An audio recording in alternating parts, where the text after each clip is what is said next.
ಎರಡೆರಡು ಮಾತಾಡ್ತೀನಿ. ಇಲ್ಲ ಮೂರು ಮಾತಾಡ್ಬೋದು. ಹಲೋ, ನಾಟಕ ಅಂದರೆ ನಾಟಕಕ್ಕೆ ಭಾಳ ಇಂಪಾರ್ಟೆಂಟ್ ಆಗಿರೋದು ನಟ.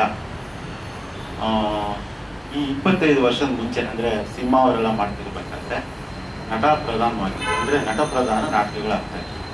ಇವತ್ತಿಗೂ ನಾವು ಈ 50 ವರ್ಷದಲ್ಲಿ ಯಾರಾದರೂ ನಟ ಅಂತಂದರೆ ಸಿ ಆರ್ ಸಿಂಹ, ಆಮೇಲೆ ಸಿಂಹ, ಆಮೇಲೆ ಅಲ್ಲಿ ಪಾಪ ಅವರು ಇವರು ಬಿ ವಿ ರಾಜಾರಾಮ ಇಲ್ಲಿಯಾಗ ಅಲ್ಲಿ ನಿಲ್ಲಿಸ್ಬಿಡ್ತಾರೆ.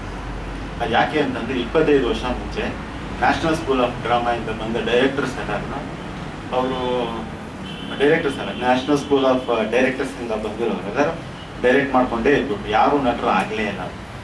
ಹಾಗಾಗಿ ಬೆಂಗಳೂರಿನ ಹವ್ಯಾಸಿ ಕಲಾವಿದರನ್ನ ಒಂಥರ ಅವರು ತಮ್ಮ ಇದಕ್ಕೆ ತೊಗೊಂಡು ಯಾರು ಹೇಳ್ದಂಗೆ ನಟರನ್ನ ಒಂಥರ ಸೆಟ್ ಪ್ರಾಪರ್ಟಿ ಥರ ಮಾಡ್ಕೊಂಡ್ಬಿಟ್ಟಿದ್ದೆ.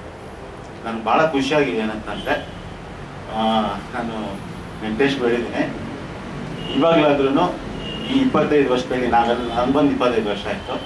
ತುಂಬ ನಟರು ಪಾಪ 30 ದಿವಸನೂ ರಿಹರ್ಸಲ್ಗೆ ಬಂದು ನಿರ್ದೇಶಕರ ಕೈಲಿ ಅವ್ರ ಮೂಡಕ್ಕೆ ತಕ್ಕಂಗೆ ಬಯಸ್ಕೊಂಡು ಎಲ್ಲ ಮಾಡಿಕೊಂಡು ಈ ರಂಗಭೂಮಿನ ಕಾಪಾಡ್ತಾರೋ ಅವರೇನೆ. ಈಗಲಾದ್ರೂ ನಟನಿಗೆ ತುಂಬ ಒಂದು ಬೆಲೆ ಮತ್ತು ಅವ್ರಿಗೆ ಪುರಸ್ಕಾರ ಪ್ರಾಶಸ್ತ್ಯ ಸಿಗಲಿ, ಈ ನಾಟಕದಿಂದ ಸಿಗುತ್ತೆ ಅಂತ ಅಂದ್ಕೊಂಡು